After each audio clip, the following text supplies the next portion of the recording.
शादी की पहली रात ही मुझे ससुराल में महसूस हुआ कि कोई कमरे में खिड़की से झांक रहा है।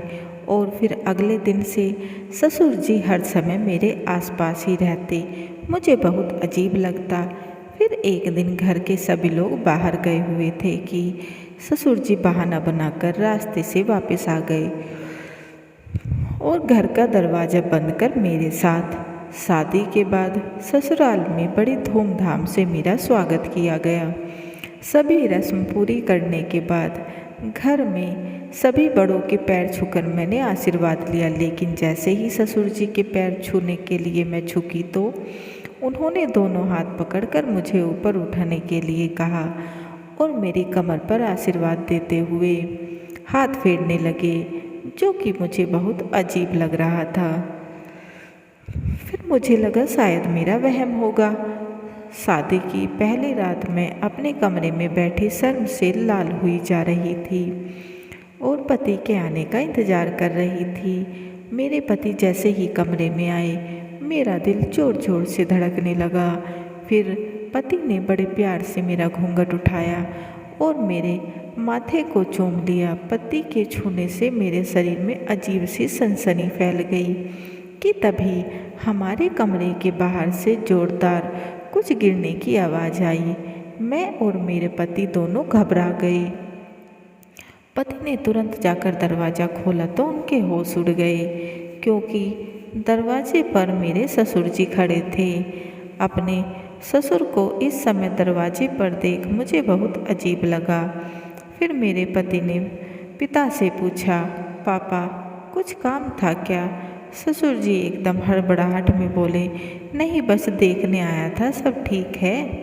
और कुछ बड़बड़ाते हुए चले गए। मेरे पति वापस कमरे में आ गए। फिर हम अपनी पहली रात एक दूसरे में खोकर सो गए। सवेरे जल्दी उठकर मैं नहा धोकर तैयार हो गई। फिर सबके लिए चाय नाश्ता बनाकर मैं ससुर जी को चाय देने उनके कमरे में गई और उनके पैर छूकर आशीर्वाद लेने लगी। उन्होंने फिर से मेरी कमर पर हाथ फेरा और हाथों से पकड़कर कहने लगे, अरे बहू क्या बार बार तकलीफ़ लेती हो? मेरा आशीर्वाद तो हमेशा ही तुम्हारे साथ है। लेकिन मुझे उनके छूने में आशीर्वाद बिल्कुल महसूस नहीं हुआ। नई नवेली दुल्हन थी मैं, इसलिए किसी से कुछ कह भी ना पा रही थी। ऐसे ही कुछ दिन बीतते गए। फिर एक दिन मैं रसोई में घर में खाना बना रही थी कि तभी अचानक मेरे ससुर जी भी वहाँ आ गए और धीरे धीरे मेरी कमर पर हाथ घुमाने लगे। मुझे लगा मेरे पति हैं, वो शरारत कर रही हैं। मैंने भी प्यार से कह दिया, क्या कर रही हो, कोई आ जाएगा। लेकिन जैसे ही मैंने पीछे मुड़कर देखा तो मेरे पैरों तले से ज़मीन खिसक गई, क्योंकि वो तो मेरे ससुर जी थे। उन्हें देख मैं अपना पल्लू ठीक करने लगी और घबराते हुए कहा, पिताजी आप यहाँ क्या कर रही हैं? तब ससुर जी मेरे सर से पल्लू हटाते हुए बोले, अरे बहू क्या तुम हमेशा सर पर पल्लू लेकर घूमती हो? वो पुराना समय था जब बहुएं 2 गज का घूंघट निकाल कर रहती थी। ऐसे ही रहा करो, अच्छी लगती हो और मन करता है तुम्हें ऐसे ही देखता रहूं।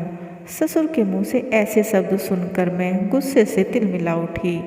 फिर मुझे नज़र नहीं आ रहा था ये आदमी मेरा ससुर है और मैंने उनसे कहा, पापा जी आप ये क्या कह रहे हैं? मैं आपकी बेटी समान हूँ, आपके बेटे की पत्नी हूँ। आपको शर्म नहीं आती ऐसी बातें करते हुए?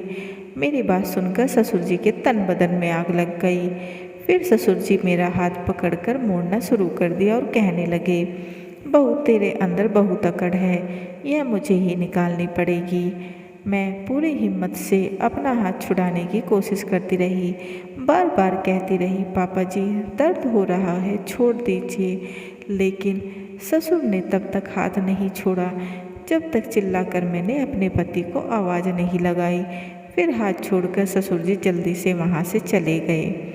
मेरी आवाज़ सुनकर पति भी जल्दी से रसोई घर में आ गए और आकर बोले, अरे क्या हुआ, इतनी ज़ोर से चिल्लाई क्यों? फिर मैंने बात बदलते हुए कहा, कुछ नहीं जी, चूहा आ गया था, इसलिए डरकर चीख निकल गई। पति हंसते हुए बोले, अरे चूहे से डरती हो? फिर बात आई गई हो गई। समय ऐसे ही बीतता रहा। मैंने शर्म के कारण घर में किसी को कुछ नहीं बताया, लेकिन मुझे नहीं पता था यह मेरे जीवन की सबसे बड़ी गलती साबित होने वाली है। फिर एक दिन अचानक घर के सभी लोगों को एक रिश्तेदार को देखने अस्पताल में जाना पड़ा। मेरे पति की मौसी जी की काफ़ी तबीयत खराब थी, तो सब वहाँ चले गए। मेरी भी थोड़ी तबीयत खराब थी, तो पति ने मुझे घर पर ही रहने को कहा। लेकिन मेरे ससुर जी आधे रास्ते से कुछ काम का बहाना बनाकर वापस आ गए। मैं घर में आराम कर रही थी कि तभी दरवाजे की घंटी बजी। तो मैं यह सोचकर दरवाज़ा खोलने लगी कि कोई पड़ोसी होगा, लेकिन सामने ससुर जी को देखकर मैं हक्की बक्की रह गई। अब अकेले में ससुर जी को घर में देखकर मैं पसीना पसीना हो गई। मैं घबराते हुए पूछा, पापा जी आप वापस क्यों आ गए, कोई काम है क्या? मेरे ससुर जी किसी हैवान की तरह मुस्कुराते हुए बोले, बहू तुम घर में अकेली हो तो मैं बाहर कैसे रह सकता हूँ? तुम्हें अकेले में डर न लगे इसलिए मैं वापस आ गया। उनकी बातों से मेरी आत्मा काँप गई और ससुर जी दरवाजे की कुंडी लगाकर अंदर आ गए और बोले, उस दिन तो बहुत चिल्ला रही थी, आज चिल्ला किसे बुलाएगी चिल्लाकर? मैं डर से थर थर काँपने लगी। मैं तुरंत बाहर का दरवाज़ा खोलने भागी, लेकिन ससुर जी ज़बरदस्ती मुझे उठाकर अपने कमरे में ले गए। मैं उनसे माफ़ी मांगने लगी।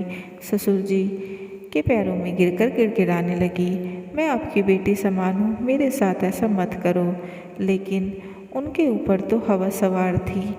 मेरी बातों का ससुर जी के ऊपर कोई असर नहीं हो रहा था और किसी हैवान की तरह मेरी साड़ी खींचने लगे। मैं ज़ोर ज़ोर से चिल्लाने लगी, बचाओ बचाओ। मैं किसी तरह खुद को बस उस दरिंदर से बचाने की कोशिश कर रही थी, लेकिन वह किसी भेड़िए की तरह बार बार मुझ पर हमला कर रहा था। मैं मन ही मन सोचने लगी, शायद आज मैं नहीं बच पाऊंगी। मैंने हार मान ली थी कि तभी अचानक चमत्कार हो गया। अचानक मेरे पति घर आ गए। उनके पास मेन गेट की दूसरी चाबी हमेशा होती है, इसलिए वह मेरे चिल्लाने की आवाज़ सुनकर सीधा ससुर जी के कमरे में आ गए। मैं दौड़कर रोते हुए पति के पास चली गई। मेरे पति को देख ससुर जी का चेहरा पीला पड़ गया, उनकी आंखें शर्म से झुक गई। वह तुरंत बेटे से माफ़ी मांगने लगी। ससुर जी का यह रूप देख मेरे पति का खून खोल गया। मेरे पति बोले, मैं तो सिर्फ इसलिए माँ को छोड़कर आ गया था कि तुम्हारी तबीयत खराब है, लेकिन पापा मुझे नहीं पता था आपका यह रूप देखने को मिलेगा। अरे शर्म नहीं आई अपनी बहू के साथ ऐसा करते? मेरे पति ने तुरंत सासू माँ को फ़ोन कर घर वापस बुला लिया। सास भी जल्दी ही वापस आ गई। उन्हें भी मेरे पति ने सब बता दिया।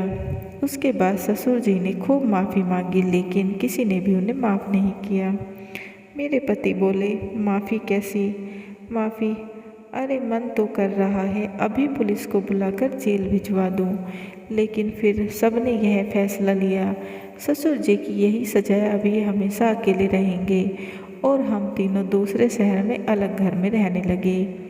और इस तरह मैं उस दरिंदे से बचकर आज अपने पति के साथ खुशहाल जीवन बिता रही हूँ और ससुर जी अकेले रहकर प्रायश्चित की आग में जल रहे हैं। कहानी कैसी लगी कमेंट बॉक्स में ज़रूर बताएं और चैनल को लाइक एंड सब्सक्राइब करना ना भूलें एंड बेल आइकन को ज़रूर दबाएं ताकि ऐसी अच्छी अच्छी कहानियों के नोटिफिकेशन आपको मिलते रहें। And please guys support my channel. समाप्त।